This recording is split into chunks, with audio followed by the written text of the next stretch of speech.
नारायण नारायण। प्रणाम देवर्षि। देवर्षि नारद, आपको ज्ञात है अभी अभी यहां क्या हुआ है? हाँ, मुझे ज्ञात है। हे पर्वतराज, जो सारे संसार की सुरक्षा करने में समर्थ हैं, आप उनकी सुरक्षा की चिंता कर रहे हैं? देवर्षि नारद, अभी अभी यहां एक राक्षस आया था, ऐसा मुझे इन दासियों ने बताया।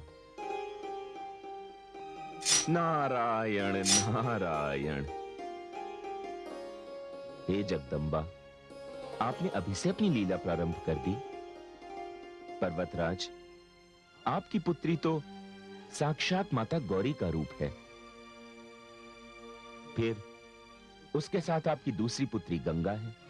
ये तो सोने पे सुहागा वाली बात है। आपको इनकी चिंता करने की कोई आवश्यकता नहीं। बस बस महाराज, चाहे जो हो, जब तक मेरी पुत्री बड़ी नहीं होती, मैं इसे अपनी आंखों से दूर नहीं होने दूंगी। नारायण नारायण। महारानी, हमें देवर्षि नारद की बात का सम्मान करना चाहिए। हो सकता है कि हमारी दासियों को कुछ भ्रम हुआ हो। नहीं महाराज, उन्हें कोई भ्रम नहीं हुआ। आज के पश्चात अपनी पुत्रियों को मैं उद्यान में नहीं भेजूंगी।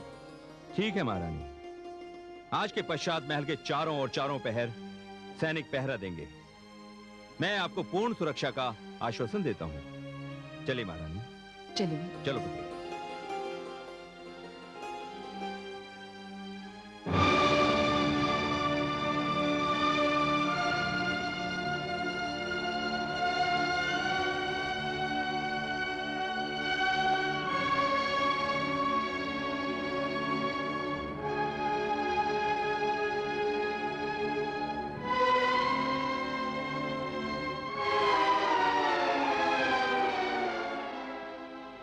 महाराज। महारानी, आइए महारानी संध्या छाया। स्वामी, दरबार की घटना से आप अभी तक चिंतित हैं? हाँ महारानी, चिंतित इसलिए नहीं हूं कि मुझे अपने एक सैनिक का वध करना पड़ा। मैं चिंतित इसलिए हूं कि असुर अंधक को इस दशा तक पहुंचाने वाला और कोई नहीं, एक नन्ही सी बालिका है, जिसके कारण मुझे अपना एक विश्वास पात्र सैनिक गंवाना पड़ा। महाराज, आप इस घटना को भूल क्यों नहीं जाते? जीवन और मरण का जो प्रश्न है, आप उस पर क्यों नहीं छोड़ देते, जिसने इस संसार की रचना की है? महारानी, आप इस समय बिल्कुल देव कन्याओं जैसी बातें कर रही हैं। महाराज, आप स्वयं क्या हैं? उस महान ऋषि कश्यप की संतान, जिनकी संतान इंद्र आदि देवता भी है। मत लो उन दुष्टों का नाम मेरे सामने। वे भ्राता नहीं, शत्रु हैं। उन्होंने हम असुरों के साथ सदैव छल किया है। जो देवताओं का देवराज इंद्र कहलाता है, उसने अपने असुर भाइयों का कितनी बार वध करने का प्रयास किया है। महारानी, आप तो जानती हैं कि देवताओं और असुरों में किस बात का विरोध है। देवताओं और असुरों में विरोध है श्रेष्ठता का। वो अपने आप को श्रेष्ठ सिद्ध करने में लगे हैं, और हम असुर भी अपने आप को श्रेष्ठ सिद्ध करना चाहते हैं। और जो भी हमारी श्रेष्ठता के मार्ग में बाधक बनेगा, उसे मैं समाप्त कर दूंगा। असुरों की समस्त बाधाएं समाप्त करने के लिए मेरा अमर होना अत्यंत आवश्यक है, और स्वयं को अमर रखने के लिए मुझे उस बालिका के बारे में विचार करना ही पड़ेगा। संकट उभरने से पहले ही उसे समाप्त करना होगा। स्वामी, आप इतने महान वीर होकर एक बालिका के वध की बात सोचते हैं? चुप रहिए महारानी संध्या, चुप हो जाइए। अपने प्रति हमारे स्नेह का अनुचित लाभ ना उठाइए। यदि इंद्र अपनी सौतेली माता के गर्भ में भी उसकी हत्या का प्रयास करता है, तो वो देवराज कहलाता है। और यदि मैं अपनी अमरता के मार्ग में आने वाली बाधा, यदि वो एक नन्ही बालिका है, उसे हटाता हूं, तो क्या मैं कायर कहलाऊंगा? नहीं नहीं महारानी, मैं अपने मार्ग में आने वाले उस कांटे को हटाने का सदैव प्रयत्न करता रहूंगा, चाहे संसार मुझे कुछ भी क्यों ना कहे।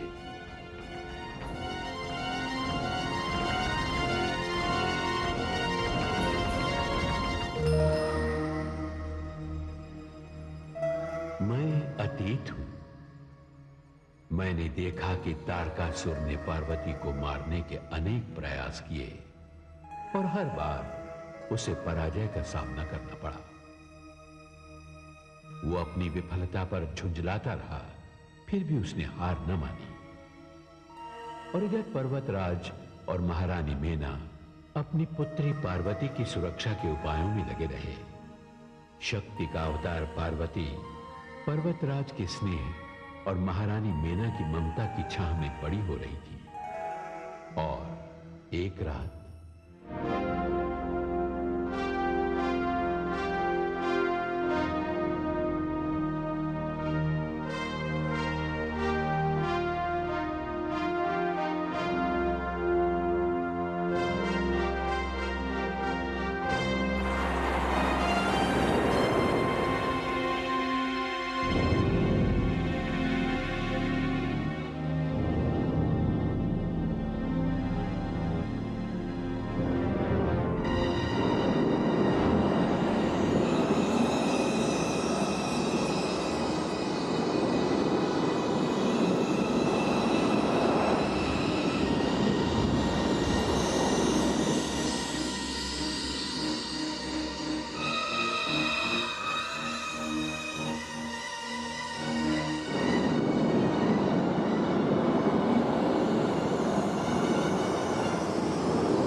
अच्छा, तो ये है गंगा।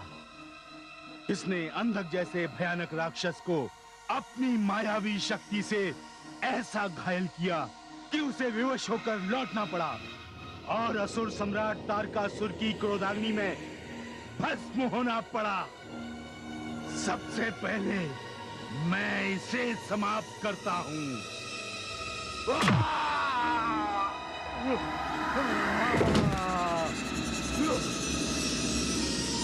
ये क्या हो रहा है?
ये तो कोई असुर चिल्ला रहा है।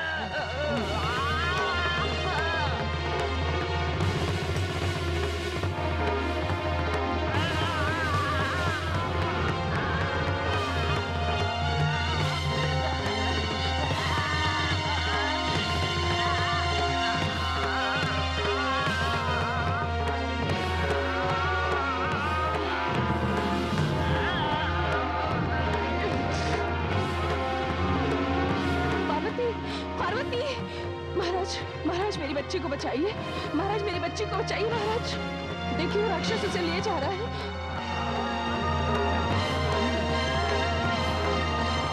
महाराज, महाराज मेरी बच्ची को बचाइए, महाराज।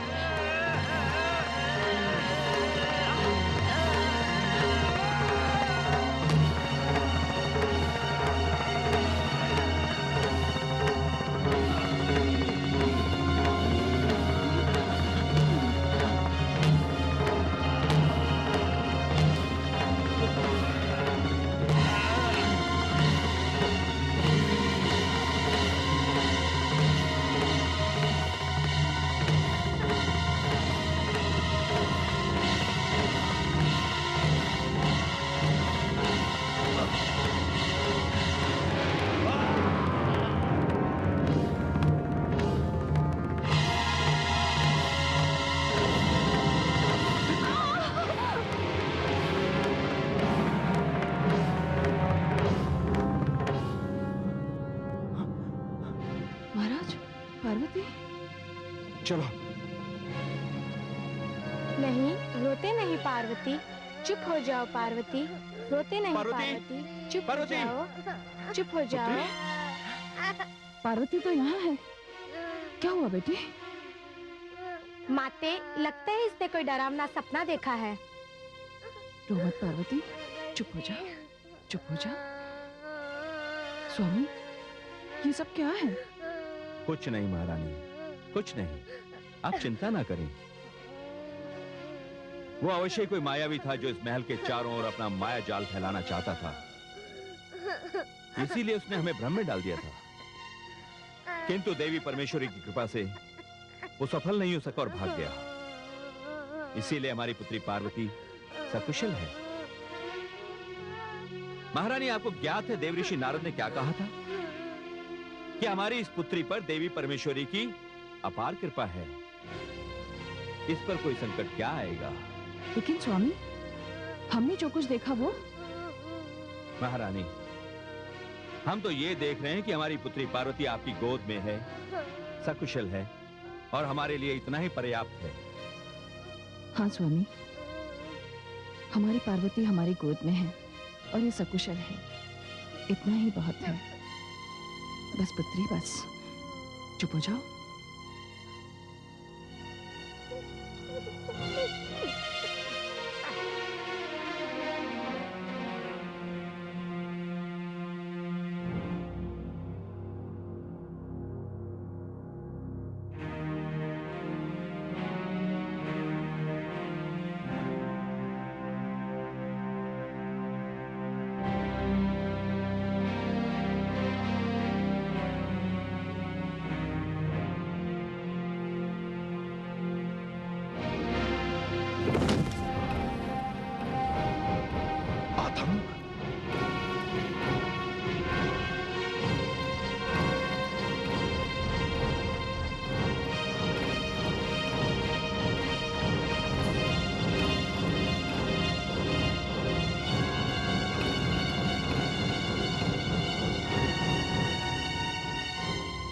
असुर राज तारकासुर, मृत्यु तो जीवन का सबसे बड़ा सत्य है, किंतु तुम उन मूर्खों में से हो जो इस सत्य से बचने के लिए दो निर्दोष जीवों की बलि चढ़ा चुके हो।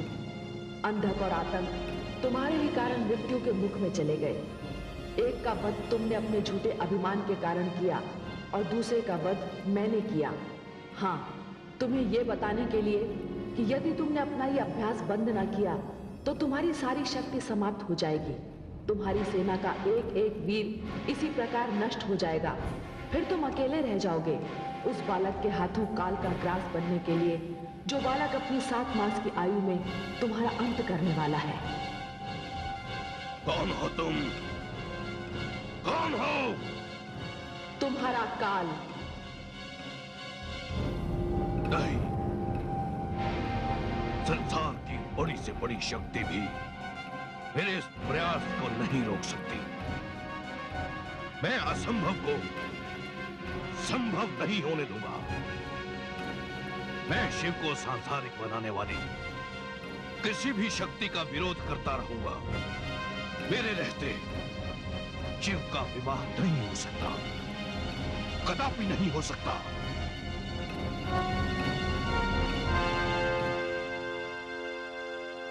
गंगा, पार्वती, गंगा, आओ बच्चों आओ। प्रणाम पिताश्री। सदा सुखी रहो। देखो बच्चों, आज हम तुम्हारी कल्पना शक्ति की परीक्षा लेना चाहते हैं। हाँ हाँ। देखते हैं कि इसमें कितनी कला है। हाँ? हाँ। लाओ, आरंभ करो। मैं पर्वत बनाऊंगी। मैं घर बनाऊंगी। तुम क्या बनाओगी पार्वती? मुझे नहीं पता। देखो, बातें बनाना बंद करो। मिट्टी गीली है, जो भी बनाना है बना लो। सूख गई तो कुछ नहीं बना पाएंगे।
क्या बनाया है? मैंने घर बनाया है। सुंदर, अति सुंदर।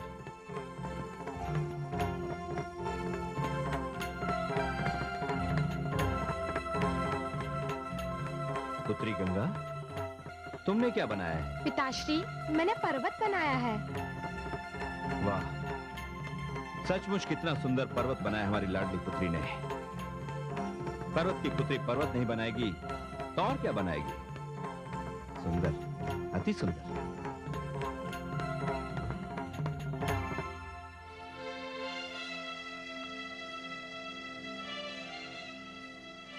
पुत्री पार्वती, तुमने क्या बनाया है? पिताश्री, मैंने मूर्ति बनाई है, देखिए। अरे, ये तो भगवान शिव की मूर्ति बन गई। भगवान शिव की? हाँ, भगवान शिव की। क्या तुमने भगवान शिव को देखा है? नहीं तो फिर तुमने ये मूर्ति कैसे बनाई? वही मुखमंडल, वही नेत्र, वही नासिका, ये सब कैसे किया तुमने? मुझे क्या पता पिताश्री, मैं तो बस मिट्टी को आकार देती गई। जैसा जैसा मेरे मन में आता गया वैसा वैसा मैं बनाती गई। निराकार को आकार देती गई, साकार करती गई, और बन गई हमारे आराध्य देव भगवान शिव की मूर्ति। क्या भगवान शिव ऐसे हैं? हाँ पुत्री, बिल्कुल ऐसे ही हैं। ये तो चमत्कार हो गया, शिव का रूप साकार हो गया। भला इस मूर्ति को देखकर कौन कह सकता है कि इसे 5 वर्षीय बालिका ने बनाया है? इसे देखकर तो ऐसा लगता है जैसे किसी परम भक्त ने अपने आराध्य को श्रद्धा और भक्ति से मूर्ति का रूप दे दिया हो। तू धन्य है, तू धन्य है पुत्री। तूने तो मुझे साक्षात शिव के दर्शन करा दिए।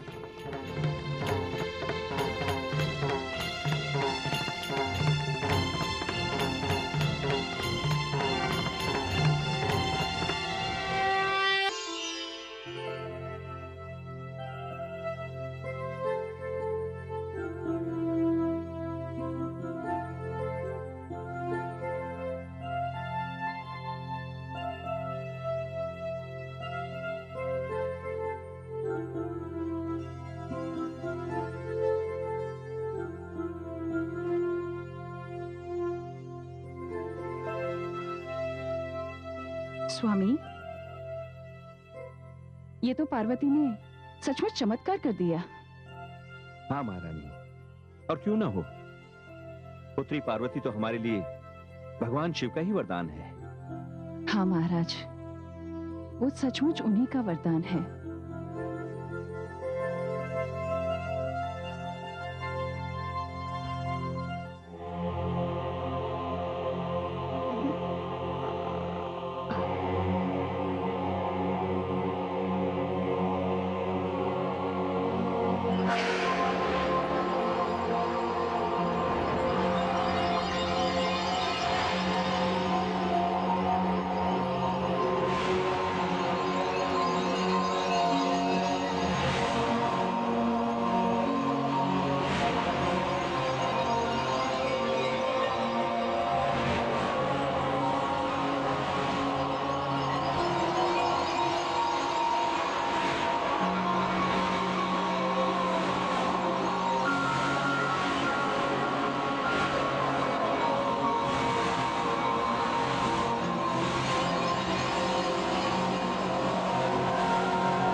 माता श्री, क्या हुआ? क्या हुआ मेरी बच्ची? माता श्री, आग। आग? कहाँ है आग? मैंने आग देखी, वो आग। नहीं पुत्री, तुमने कोई स्वप्न देखा होगा। माता श्री, मुझे भय लग रहा है। नहीं, भाई की क्या बात है? मैं तुम्हारे साथ हूँ ना। महारानी, महारानी, क्या हुआ? पार्वती क्यों चिल्लाई? महाराज, इसने कोई डरावना सपना देखा। सपना देखा? हाँ महाराज, इसने सपने में आग देखी। क्या? हाँ। तब तो वैदराज जी को बुलाना ही पड़ेगा। शांत हो जाओ पुत्री, शांत हो जाओ।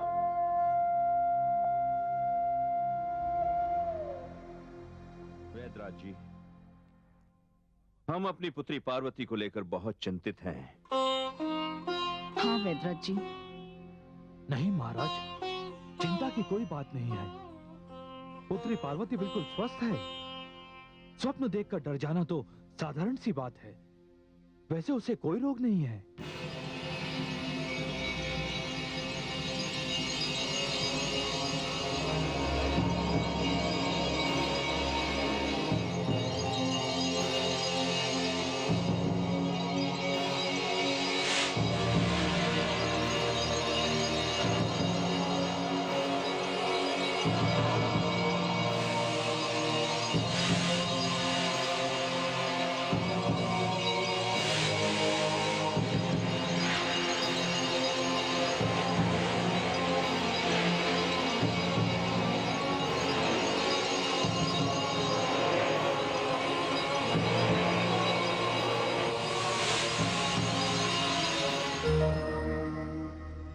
मैं अतीत हूं। वैद्यराज ने पर्वतराज को बताया कि पार्वती को कोई रोग नहीं। ये वैद्यराज की भूल थी। वो रोग था एक ऐसा रोग जिसने वर्षों तक पार्वती का पीछा नहीं छोड़ा, और इन्हीं स्थितियों में पार्वती बड़ी हो गई।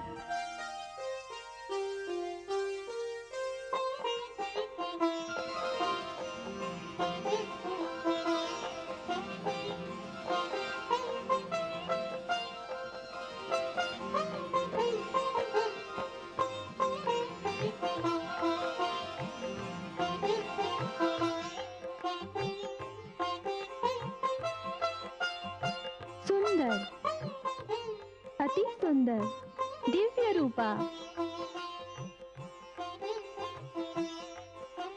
इतनी सुंदर दिख रही हूँ, कहीं हमारी नजर न लग जाए।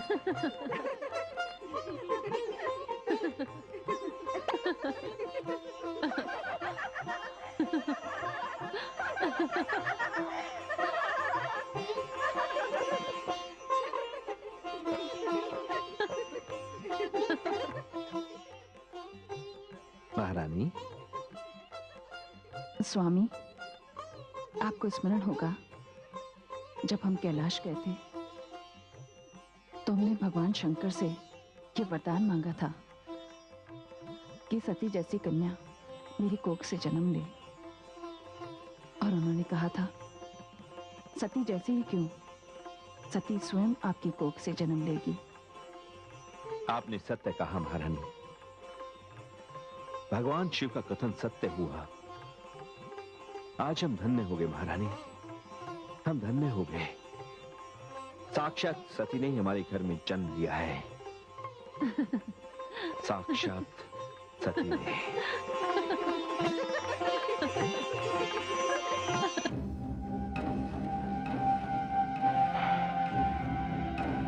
आपकी भविष्यवाणी 100% सत्य होती दिखाई दे रही है।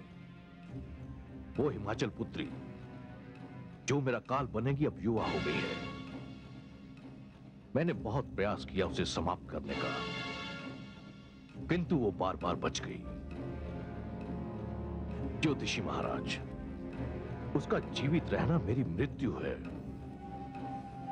मैं उसे जीवित नहीं छोड़ सकता। आप ही मुझे कोई उपाय बताइए। असुर सम्राट, मैं एक ज्योतिषी हूँ। भविष्यवाणी तो मैं कर सकता हूँ, किंतु किसी कन्या को समाप्त करने का उपाय नहीं बता सकता। आप स्वयं एक महान वीर हैं। आपके प्रताप से मानव तो क्या, देवी देवता तक भयभीत हैं। क्या आप एक साधारण सी कन्या को समाप्त करने का उपाय नहीं सोच सकते?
क्या हुआ पार्वती? क्या हुआ? क्या तुमने फिर वही स्वप्न देखा? हाँ माँ, उन्हें वही स्वप्न मैं देखती हूँ। स्वप्न में एक मेरे ही जैसी कोई है, जिसे अग्नि की लपटें चारों ओर से घेर लेती हैं। उसका शरीर जलने लगता है। एक चीत्कार उसके मुंह से निकलती है और बस उसके पश्चात मेरी आंख खुल जाती है। माँ, पार्वती, पुत्री पार्वती, क्या हुआ महारानी? स्वामी, मुझे तो बहुत चिंता हो रही है। जो स्वप्न से कभी कभी दिखाई देता था, वो स्वप्न से निरंतर दिखाई देने लगा है। ये स्थिति बड़ी कष्टदायक है स्वामी। चिंता तो मुझे भी हो रही है महारानी। इतने जतन किए परंतु कोई लाभ नहीं हुआ। स्वामी, मुझे ऐसा प्रतीत होता है कि कदाचित इस समस्या का निदान देवर्षि नारद ही कर सकते हैं। आप सत्य कह रही हैं महारानी। मैं शीघ्र ही उन्हें संदेश भिजवा देता हूं।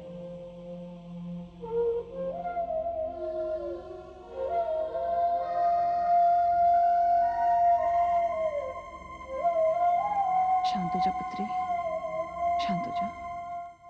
देवर्षि, हम सभी ने उस भाग्यशाली कन्या के दर्शन किए थे और अब तो हिमाचल पुत्री बड़ी हो गई होगी। हाँ देवराज, पर्वतराज से मेरी बहुत दिनों से भेंट नहीं हुई है और न ही उनकी कन्या के दर्शन हुए हैं। किंतु क्या बात है देवराज, जब से मैं यहाँ आया हूँ आपको बड़ा अनमना सा देख रहा हूँ। ऐसा प्रतीत हो रहा है जैसे कोई गहरी चिंता आपके मन को मथ रही है। आप सत्य कह रहे हैं देवर्षि। जब से ब्रह्मदेव ने तारकासुर को यह वरदान दिया है कि उसका वध भगवान भोलेनाथ का पुत्र करेगा, तब से यह असुर बड़ा उद्दंड हो गया है। और क्यों ना हो देवर्षि, भगवान भोलेनाथ ने तो समाधि ले ली है और तारकासुर ये सोच रहा है कि भगवान भोलेनाथ का विवाह कभी नहीं होगा और उसे मारने वाला भी अब कभी जन्म नहीं लेगा। उसे अपनी मृत्यु का भय ही नहीं रहा देवर्षि। देवराज, देवराज क्षमा करें। देवर्षि नारद से मिलने के लिए महाराज हिमाचल का दूत आया है, जो देवर्षि नारद के आश्रम से यहाँ पहुंचा है। आप उन्हें आदर सहित यहाँ लेकर आइए। जो आज्ञा देवराज। नारायण नारायण। देखिए देवराज, अभी अभी उन्हीं की चर्चा तो हो रही थी।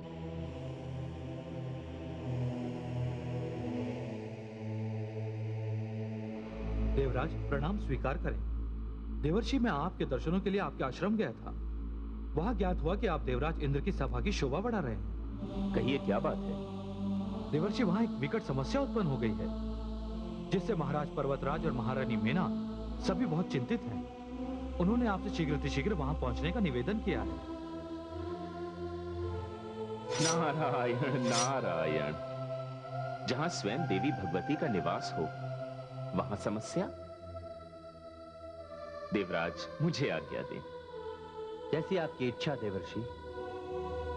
चलिए।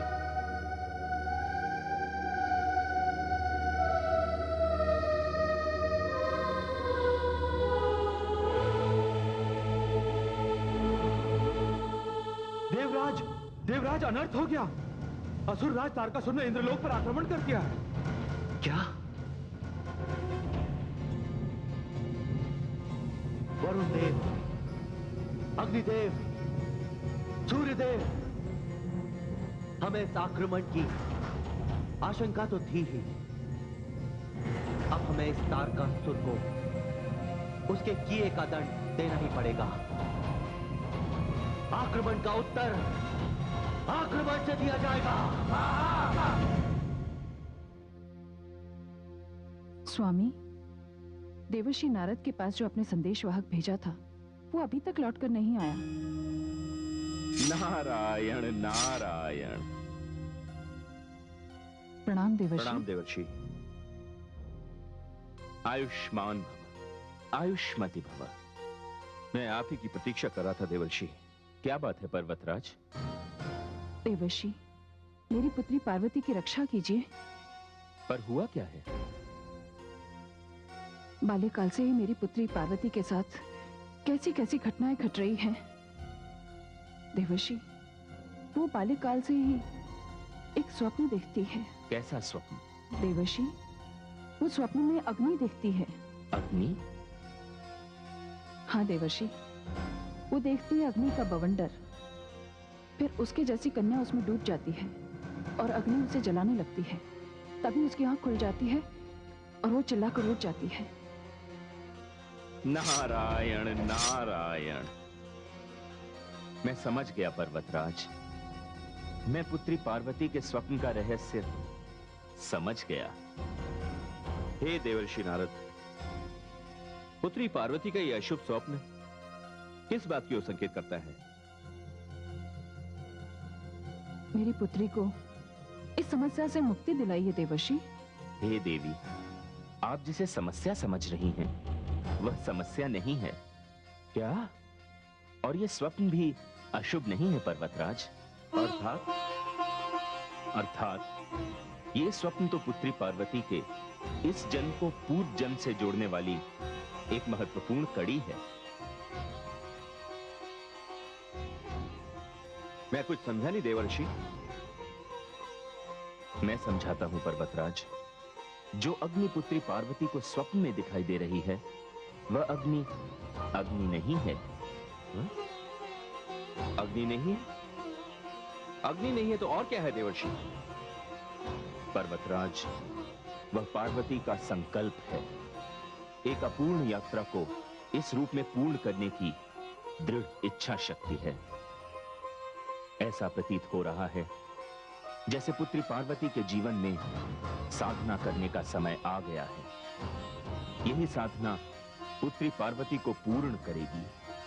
यही साधना उसे पूजनीय बनाएगी। पर्वतराज, यदि आप आज्ञा दें तो मैं पुत्री पार्वती से एकांत में मिलना चाहूंगा। हाँ हाँ, क्यों नहीं देवर्षि, आपको आज्ञा की क्या आवश्यकता है? पुत्री पार्वती अपने कक्ष में ही है।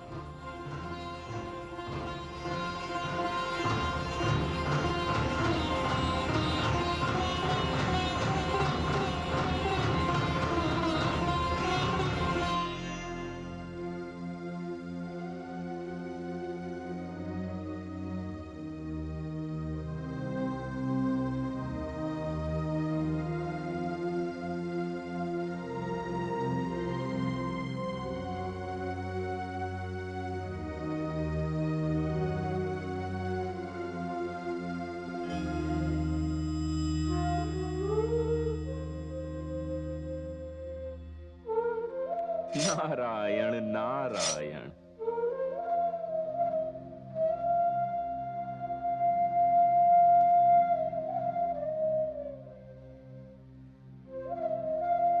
प्रणाम देवर्षि। आयुष्मती भव।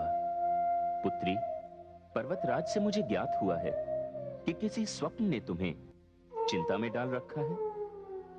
देवर्षि, वो स्वप्न तो बाल्यकाल से मेरे पीछे पीछे चला आ रहा है। बाल्यकाल छूट गया, किंतु इस स्वप्न से मुझे मुक्ति नहीं मिली। देवर्षि, बड़ा ही विचित्र स्वप्न है।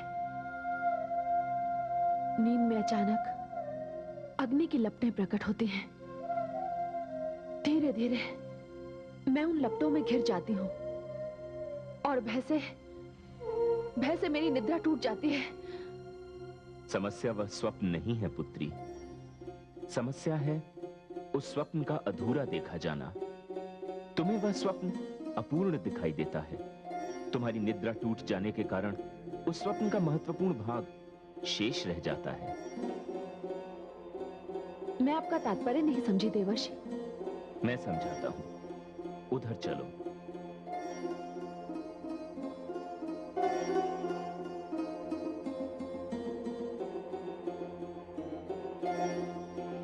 बैठो पुत्री।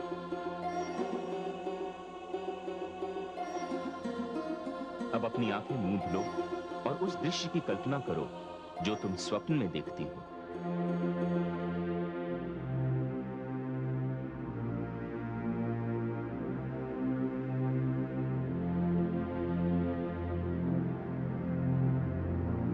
घबराओ मत पुत्री, मैं जैसा कह रहा हूं वैसा करो।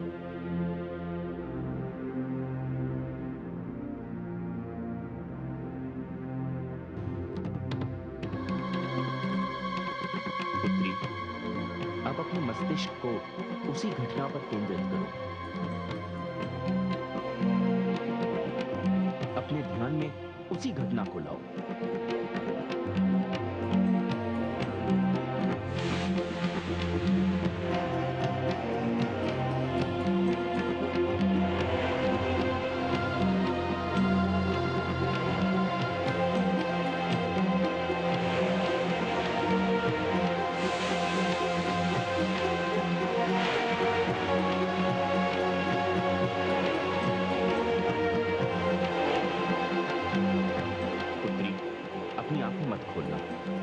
जैसे ही तुम्हें अग्निशिखा दिखाई दे, उसे स्पष्ट रूप से देखने की चेष्टा करना। पुत्री, क्या तुम्हें अग्निशिखा के पीछे कोई आकृति दिखाई दे रही है?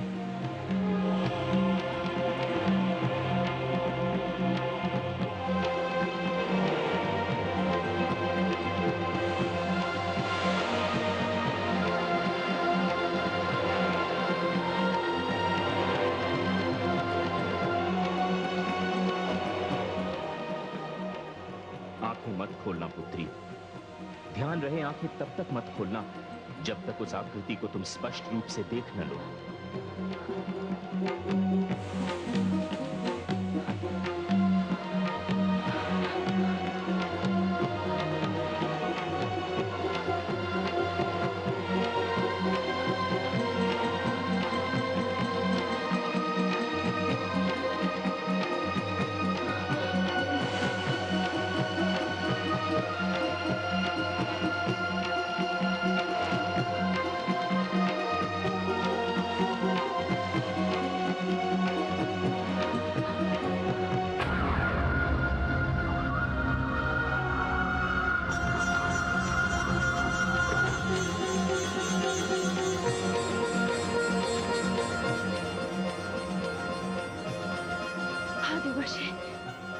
आराध्य हैं।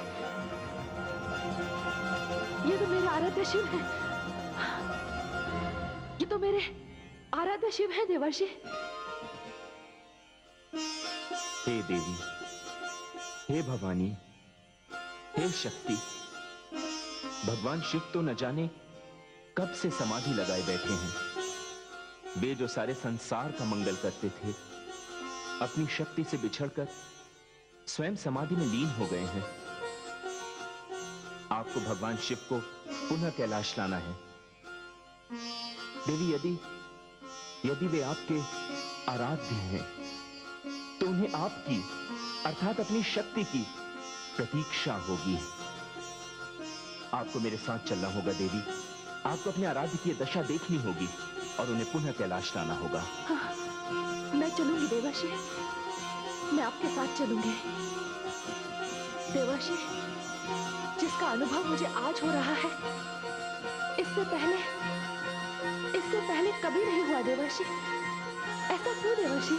हे भवानी, हर घटना को अपने काल की प्रतीक्षा करनी पड़ती है। इस संसार में सब कुछ समय के सूत्र से बंधा हुआ है। आपको यथाशीघ्र अपने माता पिता से अनुमति लेकर भगवान शिव के दर्शन के लिए चलना होगा। हमारी अनुमति की क्या आवश्यकता है देवर्षि? भगवान शिव हमारे भी आराध्य देव हैं। जब से देवी सती ने आत्म उत्सर्ग किया है, वे समाधि से बाहर नहीं आए हैं। यदि पुत्री पार्वती के प्रयास से उनकी समाधि भंग होती है, तो ये हम सबके लिए बड़े ही सौभाग्य की बात होगी। नारायण नारायण, आप धन्य हैं पर्वतराज। आपकी धरोहर समझकर मैं पुत्री पार्वती को भगवान शिव के समाधि गृह में ले जाता हूं। जैसी आपकी इच्छा देवर्षि।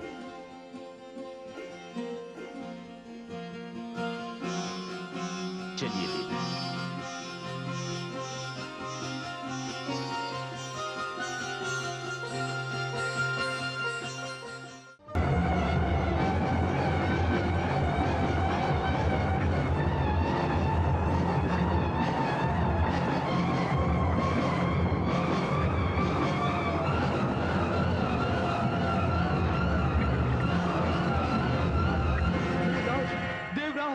देवराज, क्या बात है? असुर सम्राट तारकासुर ने पूरे देवलोक को घेर लिया। क्या?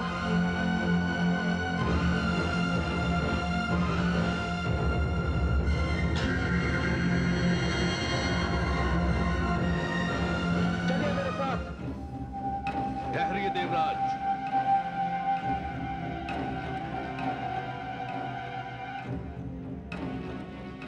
देवराज, इससे पहले कि आपकी और हमारी सेना आपस में टकराए और नरसंहार हो जाए, मेरा आपके सामने एक प्रस्ताव है।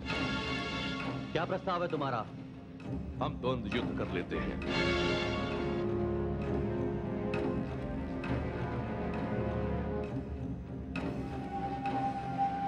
कहिए देवराज, आपको मेरा प्रस्ताव स्वीकार है? स्वीकार है।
जिसे अपनी शक्ति पर गर्व था, जो अपने आप को सर्वोच्च समझता था, जिसके चरणों में वैभव और हाथों में वज्र था, अग्नि, जल, पवन जिसका आदेश मानते थे,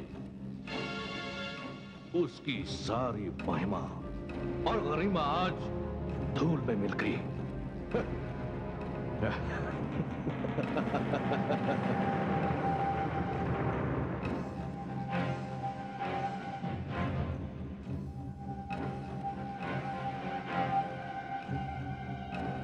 घोषणा कर दो कि आज से इंद्रासन पर असुर सम्राट तारकासुर विराजमान होंगे। आज से देवता हमारे दास हुए और हम उनके भाग्य विधाता।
अरे गंगे। प्रणाम देवर्षि। प्रणाम गंगे। प्रणाम दीदी। प्रणाम। तुम्हारे परिहास का ढंग तो बड़ा ही विचित्र है गंगे। पल भर के लिए तो हमें लगा कि पर्वत से गिरता हुआ ये भीषण जलाशय हमें डुबो ही देगा। नारायण नारायण। पार्वती, तुम कहीं जा रही हो? हाँ दीदी, मैं देवर्षि के साथ जा रही हूँ देवादिदेव भगवान शिव के दर्शन करने। महादेव के दर्शन? तब तो मैं भी चलूंगी तुम्हारे साथ। नहीं गंगे, अभी समय नहीं आया है। मैं स्वयं ले चलूंगा तुम्हें महादेव के दर्शन के लिए, किंतु अभी वे समाधि में हैं। देखिए देवर्षि, अपना वचन भूलिएगा मत। नहीं गंगे, मैं अपने वचन को नहीं भूलूंगा। दीदी, जब तक मैं भगवान शिव के दर्शन करके लौटती हूँ, तब तक तुम माताश्री और पिताश्री का ध्यान रखना। तुम चिंता मत करो पार्वती, निश्चिंत होकर जाओ। तुम उनके साथ रहती थी, इसलिए मैं इन पर्वत श्रृंखलाओं पर भ्रमण कर रही थी। जाओ, मुझे भी भगवान शिव के दर्शनों की प्रतीक्षा रहेगी। प्रणाम गंगे। प्रणाम।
पिताश्री।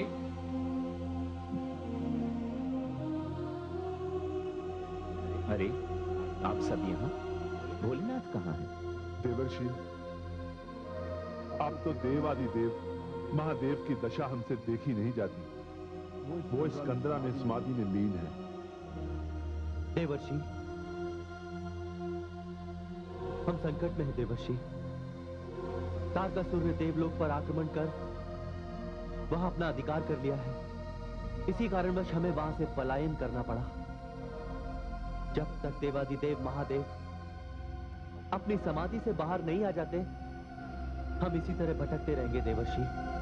फिर तो मैं यहाँ उचित समय पर आ गया।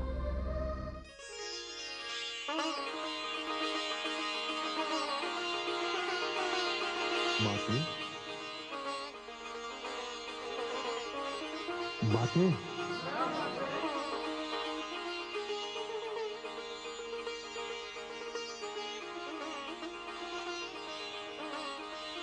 माते, प्रणाम माते। वीरभद्र, ये पर्वतराज हिमाचल की पुत्री पार्वती है। ये भगवान शिव के दर्शन करने को आई हैं। और सच पूछो तो आप सब की आशाओं का एकमात्र केंद्र पुत्री पार्वती ही है। देवर्षि, कहाँ है मेरे देवादिदेव महादेव? मेरे प्रभु इस कंदरा में विराजमान है माते।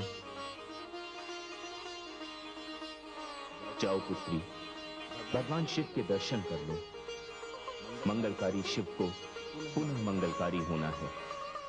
मानव हो या देव, सबकी आस आशुतोष भगवान शंकर पर ही टिकी है।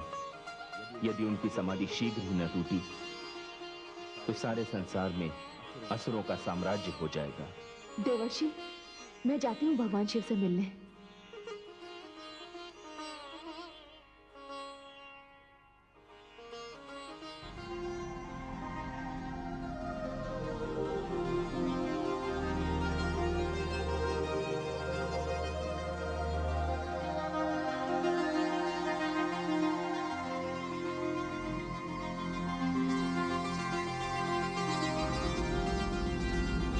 नारायण नारायण।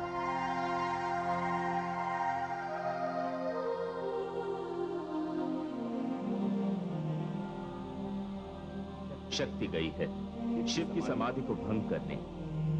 देखें क्या होता है। अब माता आ गई है, अब हमें कोई चिंता नहीं है।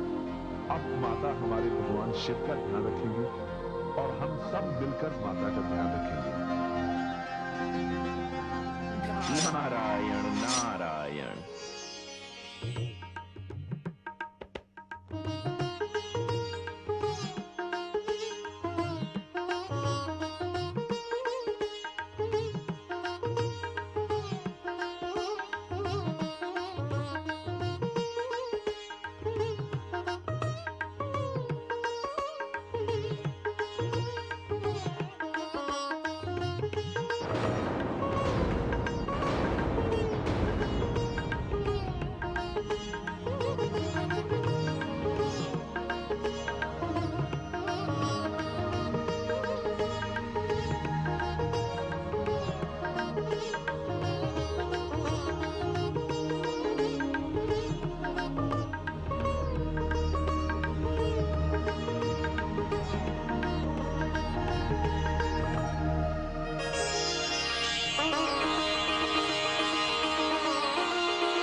वे इस तिथि के निर्माण से न जाने क्या सिद्ध करना चाहती हैं।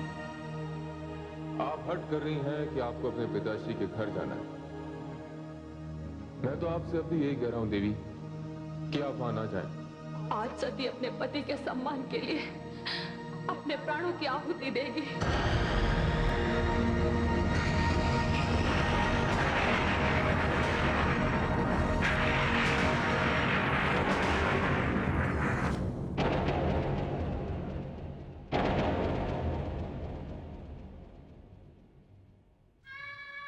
हे स्वामी, आपने ये क्या दशा बना रखी है? ये मेरे ही कारण हुआ और मुझे आपसे क्षमा मांगने का अवसर भी प्राप्त नहीं हुआ। जागिए हे महादेव, जागिए, मुझे क्षमा प्रदान कीजिए। हे स्वामी, वर्षों के इस विरह को समाप्त कीजिए, इस कड़ी को तोड़िए। आप तो कहते थे मैं आपकी शक्ति हूं, फिर एक छोटी सी भूल के लिए आपने अपनी शक्ति को इतने वर्षों के लिए अपने आप से कैसे दूर कर दिया स्वामी? मुझे तो ऐसे प्रतीत होता है जैसे आपसे बिछड़े हुए शताब्दियां बीत गई हैं। जागिए है शंभु, दृष्टि खोलिए। प्रभु, आपको ये समाधि तोड़नी होगी। दृष्टि खोलिए स्वामी। प्रभु, प्रभु,